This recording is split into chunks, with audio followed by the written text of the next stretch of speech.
장보고는 그 해양 실크로드를 당에서 신라로 일본까지 확장시킨 인물입니다. 세계적인 인물이죠.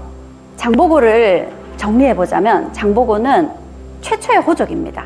후삼국 시대에 궁예나 견훤, 왕건 같은 사람도 호족에서 출발하게 됩니다. 그런데 장보고가 최초의 호족이라고 이야기할 수 있습니다. 그리고 장보고는 최초의 동아시아 3국의 민간 무역상이고요. 그리고 평민 출신으로는 한국, 중국, 일본의 정식 역사서, 정사에 등장하는 유일한 인물입니다. 그리고 해양 실크로드를 일본까지 확장시킨 인물이고요. 청자의 기술을 우리나라에 들어와서 고려 청자의 밑거름을 만들었던 인물이죠. 보통 역사는 인물과 사건으로 이루어지죠. 그런데 이 강연을 하다 보니까 주로 인물 강연을 많이 하게 되더라고요. 그런데 인물을 들여다보면 그 속에 사건이 들어있고, 사건을 보다 보면 또 인물을 만나게 됩니다. 그래서 오늘은 사건을 제목으로 한번 앉혀봤습니다. 제가 역사 속에서 안타까워하는 죽음 중에 하나이기 때문에 장보고 암살 사건 이야기를 해보고자 합니다. 그리고 장보고 이야기는 제가 앞에서 설총과 최치원의 이야기를 하면서 최치원과 상반되는 인물로 얘기하고 싶었던 인물이었고, 중국을 흔든 고구려 유민들, 이정기 이야기를 할 때 또 장보고가 살짝 언급이 됐었습니다. 그래서 그 전부터 장보고 이야기를 들려드리고 싶었습니다. 오늘 해성왕 장보고 암살 사건, 어떤 일들이 있었는지 같이 살펴보겠습니다. 장보고는 해신이라는 드라마를 통해서 많이 알려졌습니다. 다들 보셨죠? 네. 저는 이때의 기억이 굉장히 선명합니다. 2005년에 마침 서울로 이사 갔을 때였는데 이거를 보겠다고 시간을 딱딱 챙겼던 기억이 있습니다. 이 해신 덕분에 많은 사람들이 장보고에 대해서 알게 되었죠. 저는 오늘 새로운 관점에서 이야기를 들려드리도록 하겠습니다. 장보고는 신당서에 이렇게 이름이 적혀 있습니다. 우리 문헌에도 이 이름을 따르고 있습니다. 지킬 보자에 언덕 고자 이렇게 쓰고 있는데요. 일본에서는 그 표현이 좀 다릅니다. 보배 보자에 높을 고자입니다. 그러니 일본에서 장보고를 어떻게 생각하고 있는지가 짐작이 되시죠. 우리 역사 속의 장보고의 어릴 적 이름은 궁복입니다. 삼국사기에서는 궁복, 그리고 삼국유사에서는 궁파. 이 두 이름에서 활과 관련이 있다. 활을 잘 쏘는 아이였구나. 이런 걸 짐작할 수 있고요. 그런데 이 이름을 보면 성이 없죠. 출신이 미천했음을 또 짐작할 수가 있습니다. 우리 역사에서 장보고가 첫 등장하는 장면은 여기서부터입니다. 여름 4월에 청해대사 궁복은 성은 장씨인데 당나라 서주에 들어가서 군중 소장이 되었다가 후에 귀국하여 왕을 아련하고 졸병 1만을 이끌고 청에 진을 세웠다. 이게 흥덕왕 때이고요. 828년입니다. 이때부터 우리 역사에 등장합니다. 하지만 사실 이 이전부터 장보고의 삶이 계속 있었던 거죠. 저는 오늘 장보고에 대해서 세 가지 관점에서 이야기를 해볼 겁니다. 우선 장보고가 어떻게 해성왕이 되었는가, 그리고 그랬던 장보고가 왜 암살돼야 했는가, 그리고 현재까지 이어지고 있는 장보고의 위상은 어떤 모습인가. 우선 장보고가 어떻게 해성왕이 될 수 있었는지 같이 살펴보겠습니다. 번천문집이라고 중국의 기록입니다. 신라인 장보고와 정년이라는 자는 자기 나라에서, 그러니까 통일신라죠. 통일신라에서 서주로 와서 군중 소장이 되었다. 장보고의 나이는 30이고 정년의 나이는 10살이 젊어서 장보고를 형이라 불렀고요. 두 사람 모두 싸움을 잘했고 말을 타고 창을 휘두르는데 나라와 서주에서 능히 대적할 자가 없었다. 이러니 그 실력으로 당나라에서 명성을 떨친 거죠. 그 용맹함과 씩씩함을 비교해보면 장보고가 정년에게 미치지 못하였으나 장보고는 연령으로, 그리고 정년은 자신의 기회로 맞서 서로 치지 않았다 그럽니다. 사실 장보고 정년 중에서 무술을 하는 능력은 정년이 조금 더 뛰어났다고 합니다. 그랬던 장보고와 정년이 당나라에서 멋진 활약을 하게 되는데요. 이런 멋진 활약을 할 수 있었던 것이 당시 당나라에서는 고구려 유민 출신이었던 이정기가 치청 세력이라고 이쪽에 강력한 세력을 형성하고 있었습니다. 여기는 당나라 산둥반도예요. 그런데 이 당나라 산둥반도에 고구려가 망하고 나서 고구려 땅에서 끌려온 유민의 후손이 여기에서 엄청난 세력을 형성한 겁니다. 그 세력이 어느 정도였냐면 여기 통일신라가 있고 여기 치청 세력입니다. 통일신라 전체와 맞먹는 오히려 통일신라 전체의 능력보다 더 대단한 능력을 이 치청 세력이 가지고 있었던 거죠. 게다가 이 지역은 소금의 생산지이고 철이 많이 나는 지역이기 때문에 막강한 경제력을 이정기가 쥐고 있었습니다. 그래서 오히려 당나라를 위협하는 큰 세력으로 성장하고 있었던 거죠. 그러니 당나라 입장에서는 이 치청 세력을 진압해야 되겠죠. 마침 이정기는 여기에서 제나라를 세웠습니다. 옛 고구려 사람들을 이끌고 여기에 고구려 나라를 세우겠다 하고 있었으니까요. 당나라에서는 이들을 진압해야 되겠죠. 그래서 타민족 출신이라도 능력이 있는 사람에게는 출세할 수 있는 기회를 열어줬던 겁니다. 그래서 이 치청 세력을 진압하기 위해서 많은 세력들을 이끌고 진압을 하게 된 거죠. 그 중에 이 무령군의 소장이었던 사람이 바로 장보고였습니다. 그렇게 장보고는 이 치청 세력을 진압하면서 큰 공을 세우고 능력을 인정받게 되는 거죠. 그러니 이 장보고가 해상왕으로 성장할 수 있었던 데에는 통일신라에서는 아니었지만 중국 당나라 땅에서 자신의 능력을 인정받았던 것이 장보고가 성장할 수 있는 그 밑거름이 될 수 있었던 겁니다. 그리고 또 장보고가 이 이정기의 치청 세력을 진압하면서 이 치청 세력이 가지고 있던 무역 능력, 이런 경제적인 능력을 이들을 진압하는 과정에서 다 알게 된 겁니다. 당시 당나라를 압박할 정도의 강력한 경제력을 가지고 있던 그 경제력이 어떻게 이루어진 거냐? 당나라와 신라, 일본 이렇게 해외 무역을 하면서 그 경제력을 갖고 있었거든요. 그래서 이 치청 세력을 진압하는 과정에서 장보고는 이정기가 가지고 있던 무역 성공 노하우를 학습할 수 있었던 거죠. 그리고 치청 세력은 진압했지만 당나라 입장에서는 그 전에 안녹산 4.3형의 반란이라든지 이런 여러 가지 반란 사건들이 어느 정도 진압이 됐어요. 그러다 보면 군인들을 조금씩 축소하게 되겠죠.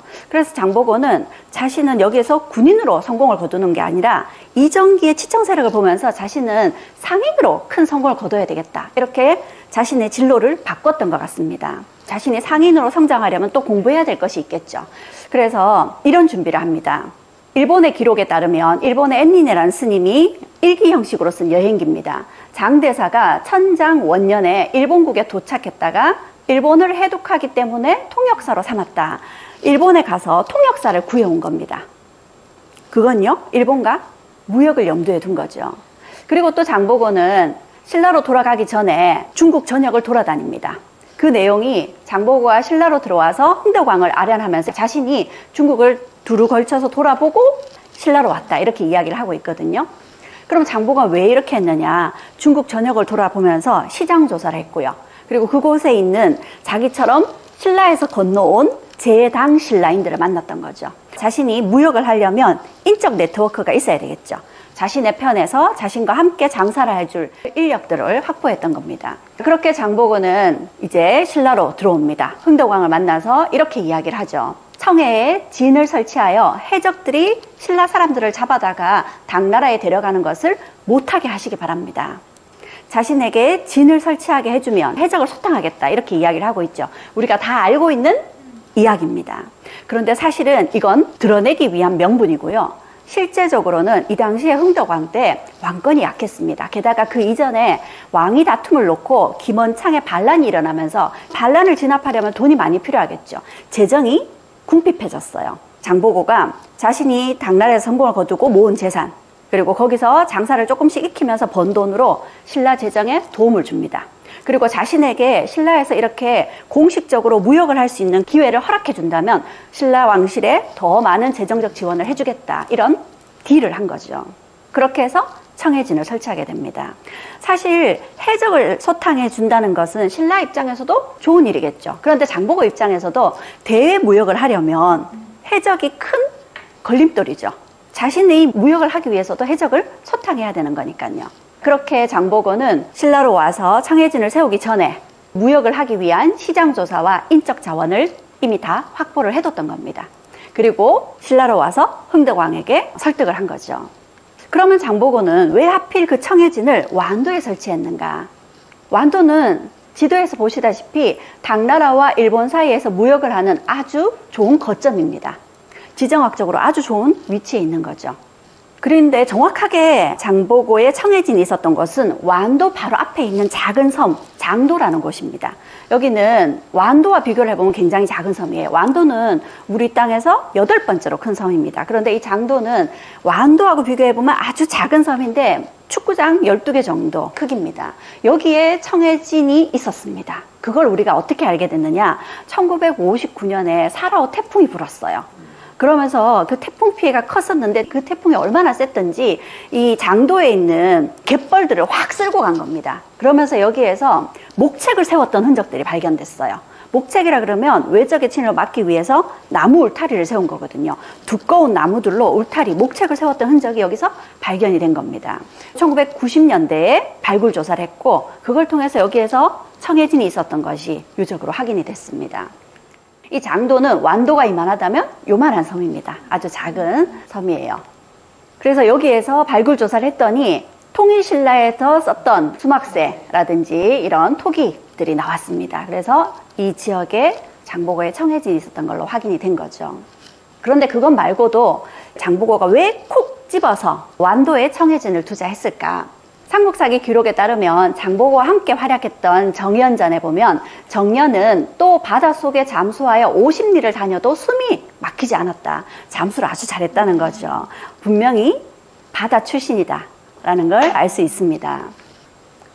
그리고 삼국유사에 보면 장보고에 대해서 반란을 획책한 미천한 해도인이다 라고 이야기를 하고 있습니다. 바다 출신이란 얘기죠. 그래서 이걸 통해서 장보고가 완도에 청해진을 둔 것은 자신의 고향이었기 때문에 이 지역을 누구보다 잘 알 수 있었지 않을까, 그렇게 추측을 해볼 수 있습니다.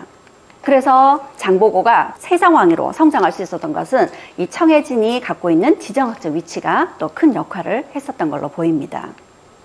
이 장보고가 얼마나 대단한 활약을 했는지, 그리고 흥덕왕 역시도 장보고에게 얼마나 큰 은혜를 입었는지 흥덕왕릉 비에 보면 이렇게 적혀 있습니다. 무역지 인간. 어떤 뜻일까요? 누굴 얘기하는 걸까요?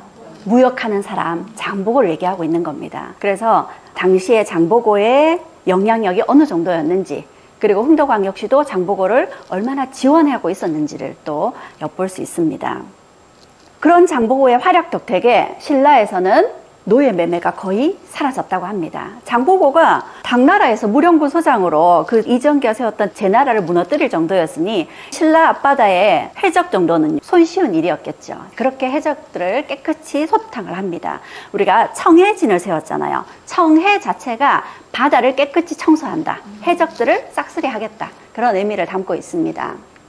앤린의 기록에 따르면 앤린은 일본에서는 천태종의 유명한 스님으로 존경받고 있는 사람입니다. 앤린의 입장 구법 순례 행기에 따르면 당시 일본인이 신라를 거치지 않고 중국에 가는데도 신라어를 통역할 수 있는 이들을 고용하여 배마다 동행을 시켰다고 합니다.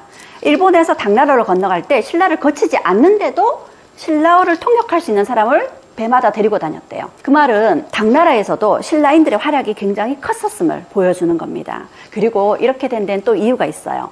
당시에 일본에서는 배를 타고 당나라까지 가기가 쉽지 않습니다. 그래서 주로 신라의 배를 이용하고 신라 출신의 항해수를 가진 사람들을 데리고 다녔던 거죠. 그러니 신라어를 통역할 수 있는 이런 사람들이 필요했던 겁니다.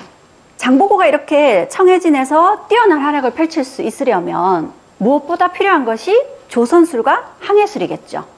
당시 통일신라의 배를 보면 이렇게 배 밑바닥이 첨저형입니다. 완도 지역이 남해와 서해가 이어지는 지역이죠. 이 진도 앞바다 여기랑 연결되는 그 지역의 바다가 물살이 세고 조수간만의 차가 크고 그래서 항해하기가 굉장히 어렵다고 합니다. 지금도 그렇죠.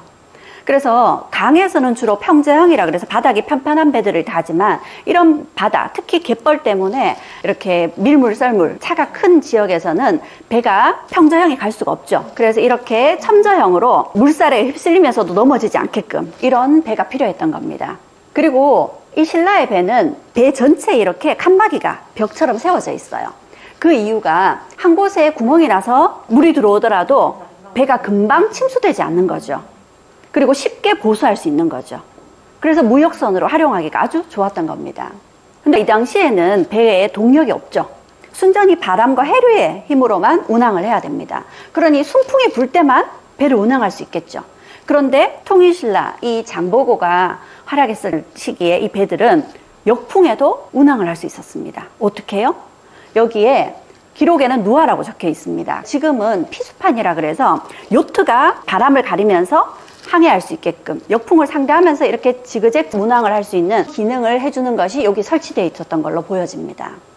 그래서 바다에서는 어떤 상황이더라도 운항을 할 수 있게끔 조선술과 항해술이 갖추어져 있었던 거죠.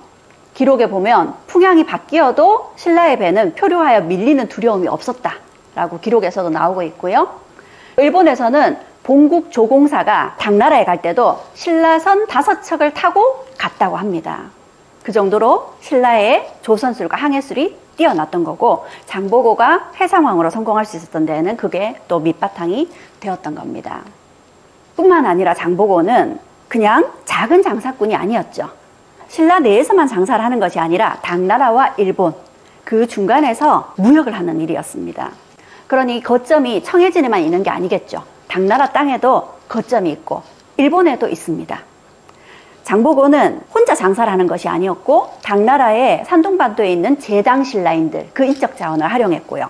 그리고 통일신라 전에 신라가 삼국을 통일하는 과정에서 신라의 통일에 편입되고 싶지 않았던 이들은 일본으로 탈출해 갑니다. 그래서 일본에도 우리 출신의 같은 민족들이 있었던 거죠. 그래서 제당 신라인, 제1 신라인 이 인적 자원을 활용해서 대무역을 했던 겁니다. 그래서 장보고 자신은 청해진에서 청해대사라는 직함으로 전체적인 무역을 관장하고요. 청해진은 해군 군사기지입니다. 그래서 청해진에서는 군사적인 역할을 담당하는데 실제로 청해진의 주된 역할을 담당했던 병마사 최운이라는 이름이 등장합니다. 그래서 이 사람은 군사적인 부분을 담당을 하고요. 그러니까 해적을 소탕하기도 하고 배가 무역을 하러 갈 때 호위를 하는 역할을 하는 거죠. 그리고 상업의 기반은 주로 대당 무역이 제일 활발하겠죠. 당나라와의 무역이 제일 부피가 큽니다. 당나라의 거점이 산둥반도에 있었어요. 그리고 그 산둥반도에 있는 제당 신라인들을 하나로 묶어야 되겠죠. 그래서 이들을 하나로 묶기 위해서 거기에 법화원이라는 절을 지었어요. 이 당시에는 사람들이 모두 불교를 믿으니까 절로 모이겠죠. 법화원은 200명에서 400명 정도를 수용할 수 있는 대규모의 절이었습니다. 수십만 평의 규모였었죠. 그런 절에 사람들을 모아서 그들을 바탕으로 이런 무역을 형성했던 겁니다. 그래서 당시 산둥반도에 있는 법화원을 담당하고 있는 사람으로 장령이라는 사람이 거점이 되어서 제당 신라인들을 이끌었고요. 그리고 장보고는 당나라에서 도자기라든지 비단을 사서 일본에 팔기도 하고요. 일본에서 또 물건을 사서 당나라에 팔기도 합니다. 그런데 일본 사람들이 특히 좋아하는 것, 그리고 신라에서도 좋아하는 것이 청자였습니다. 그런데 장보고가 당나라에 있는 동안 이 청자를 어떻게 만드는지를 그 기술력을 확보한 것 같아요. 그래서 직접 생산에 뛰어듭니다. 그전에는 그냥 중개 무역만 했거든요. 여기 사서 저기 팔고 저기서 사서 여기 팔고. 근데 이제는 직접 생산에까지 뛰어든 겁니다. 그러니 사서 파는 것보다 훨씬 이윤이 높겠죠. 이때 강진과 해남에서 청자 생산이 이루어졌고, 그걸 시작으로 우리는 이미 고려 이전에 청자 생산이 이루어졌고, 그걸 바탕으로 고려 시대 때 청자가 세계 최고의 기술력으로 자랑할 수 있었던 그 밑바탕이 된 것 같습니다. 법화원의 모습입니다. 법화원은 이후에 불태워졌지만 중국에서 다시 재건해서 만들고 있고, 이렇게 장보고의 동상도 세워져 있습니다. 기록에 보면 장보고가 적산포에 도착했는데 청해 병마사라는 직함을 가진 최운이라는 사람이 수행을 했습니다. 그리고 최운은 법화원에 들러서 장보고를 대리해서 그 지역을 담당하던 장령을 위로해주고 중국 동해안의 여러 항구들을 둘러보면서 무역활동을 하고 돌아갔다고 하죠. 장보고의 무역활동을 대리해주는 역할을 했음을 알 수 있습니다. 그렇게 산둥반도의 적산포는 장보고의 무역의 주요 거점이었던 걸로 확인이 됩니다. 이게 바로 장보고의 글로벌 경영 능력이었던 거죠. 장보고는 우리가 생각하는 것보다 훨씬 더 큰 스케일의 인물이었던 것 같습니다. 그런데 이 장보고가 무역을 통해서 굉장히 많은 것들을 수입해 들어오죠. 그러니 어떤 문제가 생겼느냐? 신라의 진골 귀족들이 앞다투어 그 귀한 것들을 사들이는 겁니다.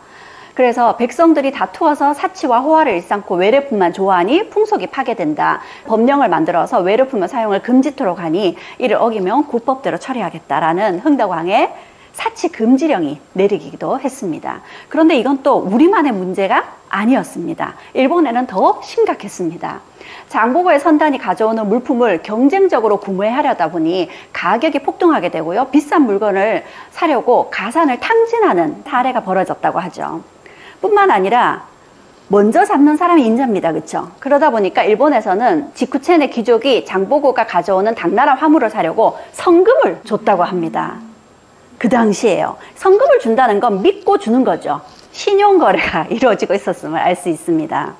그리고 실제로 여기 강진 지역에서 신라 자기가 발견이 되었는데 이렇게 굽 부분이 해 주변에 이렇게 해무리가 진다고 하잖아요. 그런 모양의 굽이 있다 그래서 해무리굽 청자라고 하는데 이 해무리굽 청자는 중국에서 가장 먼저 만든 겁니다. 그런데 이것과 똑같은 것이 우리 강진과 해남 지역의 가마터에서 발견이 됐습니다.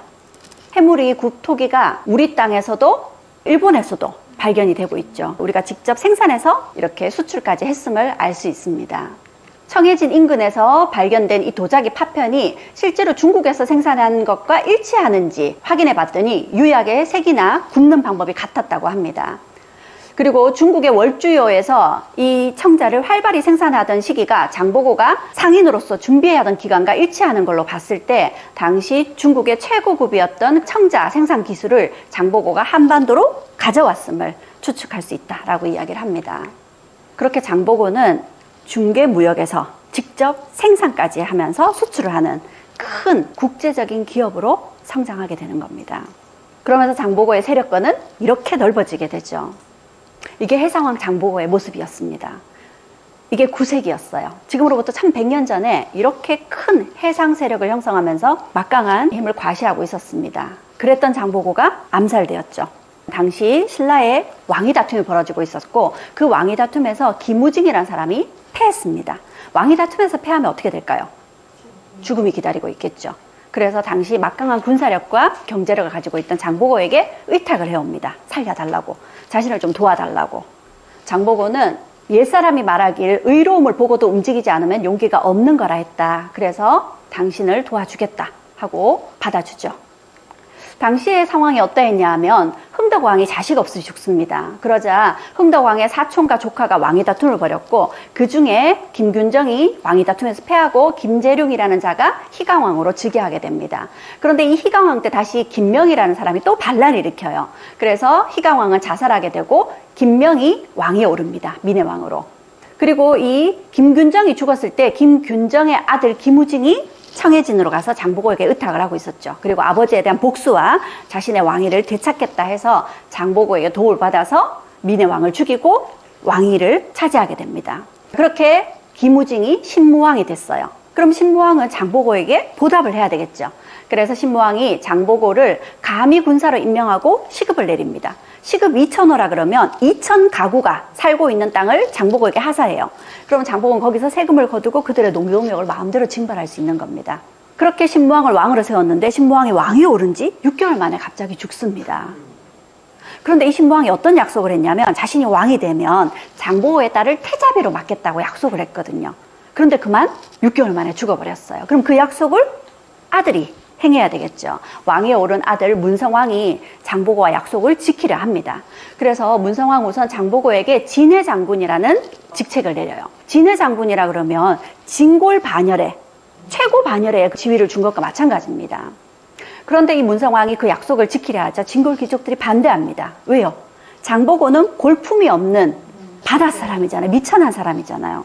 그런 사람의 딸을 왕비로 맞아들이게 되면 신라의 골품제가 흔들리게 되겠죠. 결국 신라의 골품제가 위협받는다는 생각에 진골 귀족들이 장보고를 제거하기로 합니다. 그래서 한때 장보고 밑에 수하였던 이 염장을 장보고에게 자객으로 보내어서 장보고를 암살하게 되죠. 이렇게 장보고가 허망하게 죽었습니다. 장보고는 염장을 믿었던 걸 겁니다. 그런데 이 장보고의 죽음에 대해서 역사에서는 이렇게 기록하고 있습니다. 청해진의 궁복이 왕이 자신의 딸을 맞아들이지 않는 것을 원망하여 청해진을 근거로 반란을 일으켰다. 조정에서는 그를 토벌한다면 후환이 있을 것이 염려스럽고 그를 그대로 두자니 용서할 수 없어 어떻게 처리해야 될지 근심하였다. 그런데 삼국유사에서는요. 청해진의 군진을 지키고 있던 장보고가 왕의 약속을 어긴 것을 원망하여 반란을 모의하려 했는데 이때 염장이 장보고가 장차 숭성스럽지 않은 일을 하려 하니 소신이 그를 없애겠습니다. 하니 왕이 기뻐하여 이를 허락하였다 해서 염장으로 하여금 장보고를 죽게 했다. 이렇게 적고 있습니다. 그래서 장보고가 죽임을 당한 것은 반란을 도모했기 때문이다. 이렇게 적고 있죠. 그런데 정말 장보고가 반란을 도모했다면 염장이 자신을 찾아왔을 때 염장과 함께 술을 마시다 죽었거든요. 그렇게 의심 없이 염장을 받아들이지 않았을 겁니다. 후에 조선시대 동국통감의 기록에 따르면 장보고가 모반하였다는 말만 있고 실제로 모반할 실상이 없으니 그의 공을 시기하고 이익을 탐내는 무리가 없는 사실을 꾸며 만들어서 임금과 신하 사이를 이간시켰는지 어찌 알겠느냐 이렇게 이야기를 합니다. 그래서 장보고의 죽음은 골품제하고 관련이 있는데요. 사실 이 장보고는 신라사회의 골품제 때문에 신라사회에서는 자신의 능력을 펼칠 기회는 물론이고 먹고 사는 것조차도 쉽지 않았습니다. 그래서 많은 신라인들이 먹고 살기 힘들어서 당나라로 떠났다는 기록도 있거든요. 장보고도 그중 하나였을지 모릅니다. 골품제 한계를 뛰어넘기 위해서 그런 선택을 했던 겁니다. 그런데 신라를 위하고 자신의 꿈을 펼치고자 돌아왔던 그 신라에서 골품제의 한계 때문에 장보고는 죽음을 맞게 된 거죠. 그런데 저는 또 한편으로 이런 생각을 해봤습니다. 군사력도 가지고 있고 막강한 경제력도 가지고 있는 장보고가 정치적인 권력까지 정말 욕심을 냈을까? 물론 사람이니까 있을 수 있겠죠. 그런데 김우중을 측은하게 생각해서 그 사람을 받아들이는 것이 장보고의 인생에 이런 어처구니 없는 결과가 만들어진 것이 아닌가 이런 생각이 들면서 물숨이라는 영화가 있습니다. 제주 해녀들의 이야기인데 해녀들의 물질은 우리 유네스코 세계 무형유산으로도 지정이 되어 있습니다. 이 해녀들은 오랜 시간 숨을 참고 물속에서 물질을 하죠. 그리고 그 숨을 참기 힘든 시점이 오면 물 밖으로 나와서 숨을 토해냅니다. 그때의 숨을 숨비소리라고 얘기를 합니다. 그런데 물속에서 물질을 할 때 저기에 큰 전복이 있어요. 그러면 조금만 더 수심 15m에서 20m까지 내려간다 하거든요. 그런데 조금만 더 하다가 그 한계를 넘어서게 되면 숨을 들이셔버려요. 그럼 그게 물숨이 돼버립니다. 그러면 그 찰나 때문에 영원히 물 밖으로 나올 수 없게 되어버린다고 하죠. 그러니 장보고의 죽음 역시도 그 순간에 그 찰나의 선택이 장보고를 그렇게 만들지 않았을까 하는 큰 안타까운 마음이 들었습니다. 마지막으로 현재까지 이어지고 있는 장보고의 위상을 이야기해보면요. 완도에 가면 장보고 기념관이 있습니다. 그리고 이렇게 멋지게 장보고의 동상이 배 모양으로 이렇게 함께 만들어져 있고요. 우리 역사서에서는 장보고가 반란을 일으켰다가 죽임을 당했다고 얘기하고 있습니다. 그런데 중국의 기록과 일본의 기록은 그 평가가 완전히 다릅니다. 중국의 기록에서는 원망으로서 서로 해를 끼치지 않고 나라의 우환을 먼저 생각한 것은 진의 기회가 있었고 당나라의 곽분양과 장보고가 있었다. 누가 동의해 동쪽에 사람이 없다고 할 것이냐. 장보고를 정말 극찬하고 있습니다. 그리고 당나라의 유명한 두목이라는 시인의 개인 문집에 장보고는 동양에서 가장 뛰어난 사람이다. 인의하는 마음이 충만하고 명견이 있으니 그는 의리가 있는 사람이다. 이렇게 평가를 하고 있습니다. 그리고 지금 중국에는 장보고가 세웠다는 법화원이 멋지게 다시 세워져 있습니다. 그리고 여기에는 이렇게 근사한 장보고의 동상과 장보고를 기리는 탑이 세워져 있습니다. 일본에도 장보고에 대한 기록은 천태종의 존경받는 스님인 앤린은 멀리서 장보고 대사의 인덕을 입사했고 우러러 받드는 마음이 끝이 없습니다. 미천한 몸 다행스럽게도 대사님의 본원의 땅인 적산 법화원에 머물고 있습니다. 이 앤린이 당나라 유학을 갔을 때 장보고에게 큰 도움을 받았거든요. 사실은 장보고의 도움을 받은 것이 아니라 장보고와 무역을 하는 그 적산 지역의 법화원, 재당 신라인들의 도움을 받은 겁니다. 사실 앤린은 장보고와 만난 적이 없어요. 그런데 너무나 존경하고 큰 은혜를 입었다고 이렇게 자신의 여행기에 쓰고 있습니다. 일본에 가면 이 앤린이 세운 적산선원이라는 곳이 있는데 여기에는 적산 대명신을 모시고 있는데 이 적산 대명신이 장보고와 관련이 있다. 그렇게 보고 있습니다. 그리고 일본에서는 장보고를 그냥 존경하는 것에서 그치는 것이 아니라 장보고를 재물의 신으로 받들고 있습니다. 역시 앤린이 세운 교토의 엔라쿠지라는 절인데 유네스코 세계문화유산으로도 지정이 되어 있습니다. 여기에 가보면 장보고의 비석이 세워져 있습니다. 이렇게 장보고는 우리 역사에만 등장하는 것이 아니라 중국의 역사와 일본의 역사에, 그리고 지금도 이 장보고를 기리는 흔적들을 발견할 수 있습니다. 당시 9세기 대륙의 실크로드를 벗어나서 이번에는 또 바다로 실크로드가 만들어지고 있었습니다. 해양 실크로드. 페르시아만에서부터 해양 실크로드가 당나라까지 이어지고 있었던 거죠. 그런데 장보고는 그 해양 실크로드를 당에서 신라로 일본까지 확장시킨 인물입니다. 세계적인 인물이죠. 장보고를 정리해보자면 장보고는 최초의 호족입니다. 호족이라 그러면 지방에서 골품제를 벗어나서 독자적인 세력권을 가진 사람들을 호족이라 그러거든요. 후삼국 시대에 궁예나 견훤, 왕건 같은 사람도 호족에서 출발하게 됩니다. 그런데 장보고가 최초의 호족이라고 이야기할 수 있습니다. 그리고 장보고는 최초의 동아시아 3국의 민간 무역상이고요.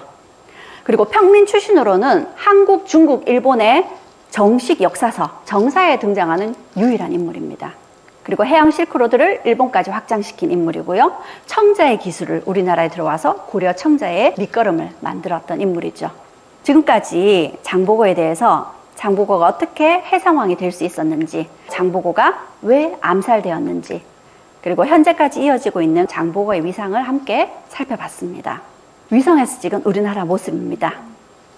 뭐가 보이나요? 반짝이는 우리 땅이 보이고요. 그 다음으로 눈에 들어오는 것이 뭔가요? 바다가 보이지 않으세요? 우리 앞에 이런 바다가 펼쳐져 있습니다. 바다는 과거보다 지금보다 미래의 그 가치가 더 크다고 보고 있습니다. 바다를 제2의 영토라고 이야기하죠. 5월 31일이 바다의 날인 거 알고 계셨는가요? 5월 달에 무슨 날이 많죠. 왜 5월 31일을 바다의 날로 정했는가? 장보고와 관련되어 있습니다. 바로 이 청해진을 설치한 것이 5월입니다. 음력 4월 828년. 장보고와 관련된 이름이 그래서 많이 붙여져 있습니다. 우리나라 최초의 잠수함에 장보고함이라는 이름이 붙었고요. 또 청해진함, 바깥에서 해상무역을 하는 우리나라 상단을 보호해주는 역할을 하는 구축함입니다. 그리고 남극에 장보고 기지가 세워졌습니다. 세종기지가 먼저 세워지고 두 번째로 세워진 것이 장보고 기지죠. 세계 한상대회라는 것이 열리고 있습니다. 2002년부터 50여 개의 외국에서 활동하고 있는 우리나라 상인들, 제외 상인들의 네트워크이죠. 이 네트워크의 출발이 바로 장보고에 있습니다. 장보고가 제1당 신라인, 제1 신라인들을 묶어서 국제 무역을 했듯이 해외에 나가 있는 무역을 하는 혹은 상업을 하는 우리나라 교포들의 네트워크이죠. 이들 중에 특별한 능력을 인정받은 사람에게 장보고 한상 어워드를 수상해주고 있습니다. 지금까지 장보고에 대해서 같이 살펴봤는데요. 해상왕 장보고를 통해서 우리 한반도가 대륙과 해양으로 동시에 뻗어나갈 수 있는 출발점이자 또 다른 세계의 중심임을 확인할 수 있었던 것 같습니다. 이상 긴 시간 경청해 주셔서 감사합니다.